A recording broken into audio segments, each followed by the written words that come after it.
আজকে কয়েক রকমের ফলমূল মিক্স করে অনেক মজার একটা ভর্তা বানিয়েছিলাম। আর এই ভর্তাটা যে এত বেশি মজার সেটা না খেলে বুঝতে পারবেন না। বাসায় একদিন হইলেও বানিয়ে ট্রাই করে দেখবেন, আশা করি অনেক ভালো লাগবে। তো চলেন শেয়ার করা যাক আমি কিভাবে বানিয়েছি আর কি কি দিয়েছি। ফেসবুকে ভর্তার ভিডিও দেখতে দেখতে আমার অনেক বেশি ভর্তা খেতে মন চাচ্ছিল, তো আমার হাজবেন্ডকে পাঠিয়ে দিলাম বাজারে। যেহেতু আমরা শহরে থাকি, সবকিছুই আমাদের কিনে খাওয়া লাগে। গ্রামে তো এগুলো ফ্রিতেই পাওয়া যায়, কিছুই কেনা লাগে না।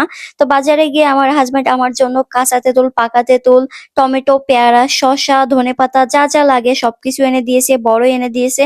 তো এগুলো হচ্ছে এখন সুন্দর করে ধুয়ে নেব। আমি সবকিছু ধুয়ে দিলাম আর ওইদিকে আমার হাজবেন্ড কাটাকুটি শুরু করে দিয়েছে। আর একদিকে আমার বোন পাটাতে হচ্ছে কাঁচামরিচ বেটে নিচ্ছে। আর এই যে দেখেন, এদিকে পাকা তেঁতুল দেখে আমি আর লোভ সামলাইতে পারলাম না, একটুখানি নিয়ে খাওয়া শুরু করে। আজকে সব কাজ শালি দুলাভাই মিলে করতেছে, কারণ আজকে আমি একটু অসুস্থ, আমার অনেক বেশি জ্বর এসেছে।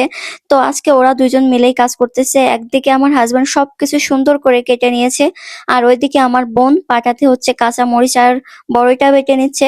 গ্রামে থাকলে কিন্তু মাঝে মধ্যেই অনেক রকমের ভর্তা খাই, তবে শহরে কিন্তু সবসময় ভর্তা খাওয়া যায় না, কারণ শহরে সবসময় হাতের কাছে থাকে না। কিছু খেতে হলে বাজারে যাওয়া লাগে, কিনে আনা লাগে, তারপরে হচ্ছে যে খাওয়া লাগে।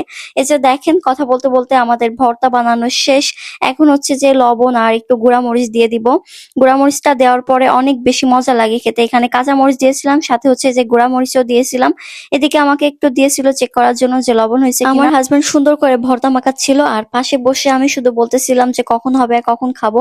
আমি আর ওয়েট করতে পারতেছিলাম না, এত বেশি মজা হয়েছিল ভর্তাটা। তো হচ্ছে আপনারা সবাই একবার হইলেও ট্রাই করে দেখবেন, আশা করি সবার ভালো লাগবে।